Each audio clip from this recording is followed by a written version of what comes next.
1,000,000 years ago, before the fire, before the words, before fear had a name, the Valley of Wet Stones was alive with the cries of hunters. A group of 20 men moved through the steaming jungle, their bodies covered with mud, their hands gripping sharpened stone spears.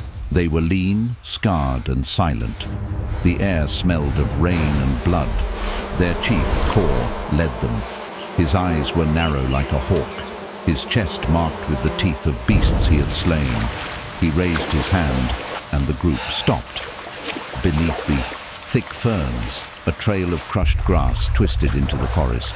It was fresh, wide, and heavy. The ground shook faintly with every few steps they took. The elders had spoken of it, the serpent of the swamp. A creature longer than 10 men, with eyes that glowed like fireflies in the dark. It swallowed deer whole and could crush a man's bones like dry sticks. The tribe had lost children, hunters, and even their strongest warrior to this beast. Tonight, they came for revenge. They reached the marsh as the sun bled into the horizon. Mist rose from the water like ghosts. Frogs croaked, unseen. Kor motioned his hunters to form a circle. Some climbed trees, others crouched in the mud. They waited, listening to the silence. Then came the sound, a slow, deep rumble, like the earth breathing. The water rippled. Out of the swamp, a shadow rose, thick as a fallen tree, glistening with black scales. The giant anaconda lifted its head, eyes golden in the dying light. Kor shouted, and the air exploded with cries. Spears flew. Some struck deep into the serpent's flesh. Others bounced off its armored skin. The snake lunged, striking with a force that broke bones.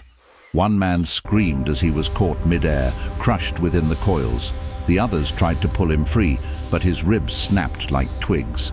Blood spread across the water, turning it dark.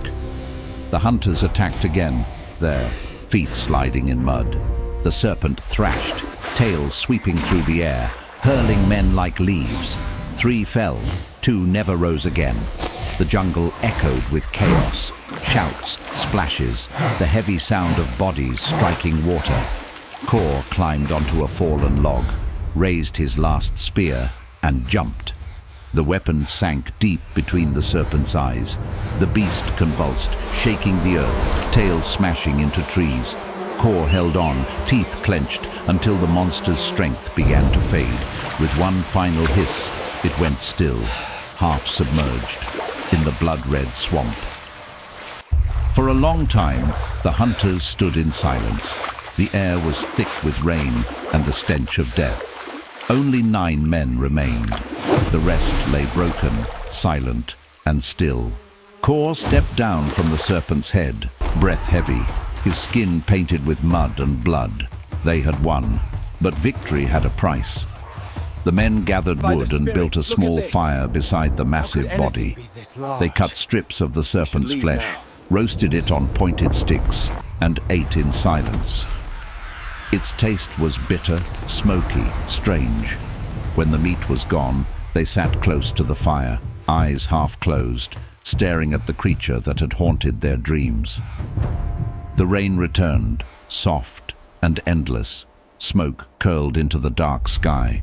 One by one, the men lay down beside the fire, exhausted, their bodies trembling with pain and triumph.